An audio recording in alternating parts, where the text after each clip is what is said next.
कुंभ सिर्फ आस्था को ही नहीं बढ़ाता, ये अर्थव्यवस्था को भी बढ़ाता। इन 45 दिनों में यूपी गवर्नमेंट को 25,000 करोड़ की कमाई भी होने वाली है। और ये सिर्फ यूपी गवर्नमेंट की कमाई है जो सरकार के खाते में जाएगी। पूरे राज्य की अर्थव्यवस्था 2-3 लाख करोड़ से बढ़ेगी मात्र 45 दिन में। उत्तर प्रदेश में महाकुंभ मेले से 2 लाख करोड़ इनकम जनरेट होगी। जो सनातन है, जिसका ना आदि है ना अंत है, जो अनंत है, उसी को इंडिया शोकेस करने जा रहा है। वो सिर्फ स्टीव जॉब्स की वाइफ ही नहीं बल्कि दुनिया भर से हॉलीवुड की बहुत सेलिब्रिटीज, बहुत ज्यादा सेलिब्रिटीज इसके अंदर आएंगी, पहुंचेंगी इंडिया इस कुंभ में शरीक होने के लिए। एक तरफ सनातनी आस्था है हमारी, दूसरी तरफ हमारी सॉफ्ट पावर है ये, जिसे दुनिया देखती है, जिसे दुनिया जानती है, पहचानती है। दिगंबर कृष्णगिरी जी निरंजनी अखाड़े के नागा संत हैं, एमटेक क्वालिफाइड हैं। कर्नाटक यूनिवर्सिटी से इन्होंने एमटेक किया था। कई बड़ी मल्टीनेशनल कंपनियों में इन्होंने काम किया। डॉक्टर जयशंकर को ट्रम्प वैंस इनॉग्रेशन कमेटी ने इनविटेशन भेजा है। सुना है कि जापानीज भी जा रहे हैं, शायद चाइनीज भी जा रहे हैं। तो हमारे भी चांस हैं, हमें भी कोई फॉरेन मिनिस्टर को कोई इधर उधर से छोटा मोटा कोई इन्विटेशन मिल जाएगा। कभी पाकिस्तानी ये नहीं कहता कि हमने इतनी मेहनत करी और हमने ये चीज बना दी। इस पे वो विश्वास रखते ही नहीं है, इस पे भरोसा है ही नहीं मेहनत पे। नमस्कार दोस्तों आप सब जानते हैं आज कुंभ मेला की शुरुआत हो चुकी है, जहां पर कहा जा रहा है कि आज पहले दिन में ही 5 से 6 करोड़ श्रद्धालु कुंभ मेला को अटेंड कर चुके हैं। और इसके साथ साथ अब ये भी कहा जा रहा है कि जो कुंभ मेला 45 डेज तक चलने वाला है, इसमें 40 करोड़ लोग आने वाले हैं और इस कुंभ मेला से भारत 2 लाख करोड़ कमाई करने जा रहा है, यानी कि 27 बिलियन डॉलर्स भारत कमाने जा रहा है अगले 45 दिनों में। जिसे देख करके दुनिया भर के काफी सारे यूनिवर्सिटीज और बड़े बड़े इकोनॉमिस्ट भारत के इस कुंभ मेला को स्टडी करने भारत आ रहे हैं।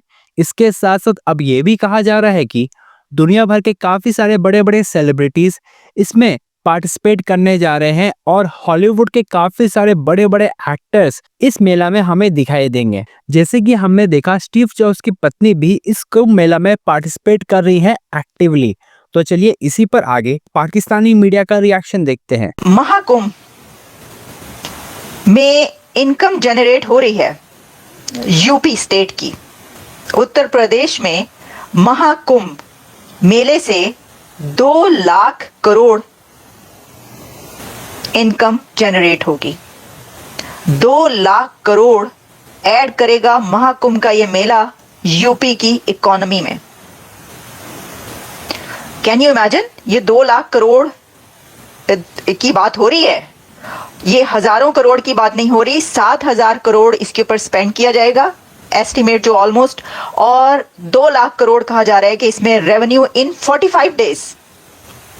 अच्छा, ये जो रेवेन्यू इन 45 डेज है, जैसा कि आप जानते हैं कि 40 करोड़ पीपल, 40 करोड़ क्राउड वहां पर जमा हो रहा है, तो 40 करोड़ लोग वहां पर जमा होते हैं और वो कितना स्पेंड करें, आप गेस करें कि वो अप्रोक्सीमेटली कितना स्पेंड करेंगे। तो आपको लग रहा है कि ये जो है ये इतना जो 2 लाख करोड़ कहा जा रहा है, तो वो जो है वो जमा हो जाएगा। तो हम आपको ये बताएं कि अगर वो पर पर्सन ओनली 5,000 रुपए भी स्पेंड करते हैं तो 2 लाख करोड़ बन रहा है, और इससे कहीं ज्यादा होगा, क्योंकि 5,000 तो कुछ है ही नहीं ना।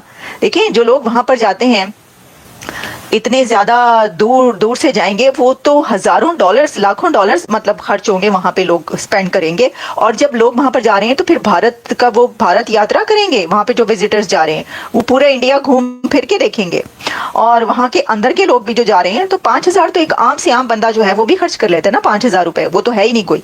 तो आप सोचें कि ये कितने लाख करोड़ की आमदनी हो रही है इंडिया को, उसकी इकोनॉमी में कितना ऐड कर रहा है ये उनका एक फेस्टिवल। वैसे तो देखें ना कि ये महाकुंभ है, एक हमने इसके ऊपर 2-3 प्रोग्राम्स किए हैं और उसमें इसकी सारी डिटेल्स मौजूद है, इसलिए अब हम इसके ऊपर नहीं जाते कि क्या क्या होगा। लेकिन 12 साल के बाद ये हो रहा है, तो इसमें जो है वो लोग दिल खोल के खर्च करेंगे, और अप्रोक्सीमेटली 4,000 हेक्टर्स पर जो है ये हो रहा है। एरिया जो है इसके अंदर वो सब हम बात कर चुके हैं। अच्छा, अब जहां इंडिया का एक मेला, एक ऐसा इवेंट जो कि बहुत बड़ा इवेंट है, 12 साल के बाद हो रहा है। तो 12 साल नहीं बल्कि हमने आपको बताया था 144 साल के बाद कह रहे हो रहा है, क्योंकि महाकुंभ है, ये सिर्फ कुंभ मेला नहीं है। पाकिस्तान की कोई भी अनाउंसमेंट होती है ना, ठीक है, वो नेचुरल रिसोर्सेज की होती है। कभी पाकिस्तानी ये नहीं कहता कि हमने इतनी मेहनत करी और हमने ये चीज बना दी। इस पे वो विश्वास रखते ही नहीं है, इस पे भरोसा है ही नहीं मेहनत पे। अपने हाथ से खून पसीना बहा के कुछ काम कर लो, नहीं, इस पे उनका भरोसा नहीं। उनका भरोसा किस पे? उनका भरोसा मेन चीज ये पे, ऊपर वाले का आशीर्वाद मिल जाएगा, ठीक है, अल्लाह ऐसे कर देगा कि जा बेटा तू ऐश कर, और फिर वो जमीन से हम निकालेंगे और वो हम खाएंगे। समझ रहे हैं मेरी बात? इनका टोटल मामला जो है पाकिस्तान का, इट इज दिस ओनली, कि कुछ जमीन से निकल जाए। अबे जमीन से नहीं निकल रहा तो खुद तो मेहनत कर लो, कुछ नहीं। अब यही सेलिब्रेट करते जा रहे हैं, वो निकल गया, कभी क्या तेल निकल गया, कभी क्या गैस निकल गई।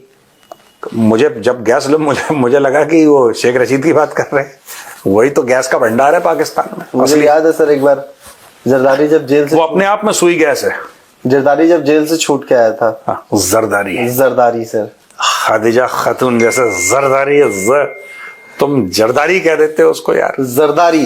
जरदारी खाजिदा खातून बोलो पहले। खदीजा खातून, नहीं खदीजा खातून सर, दिक्कत हो जाएगी। ठीक है। तो जब जरदारी जेल से छूट के आया था सर, तब उसने बोला था ना कि मुझे पता, मैंने जेल में किताबें पढ़ी, हाँ। पाकिस्तान की इकोनॉमी कैसे ठीक करनी है। फिर लोगों ने मुझे गरिया रहा था, पता है जरदारी? वही ले रहा था सर, उसी के बारे में।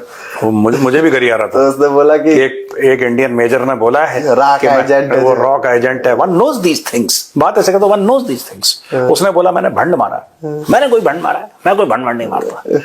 मैंने बोला मुझे ट्रोल कर रहा है वो, तो मैं उस दिन बिजी था, वरना निपटा देता उसको।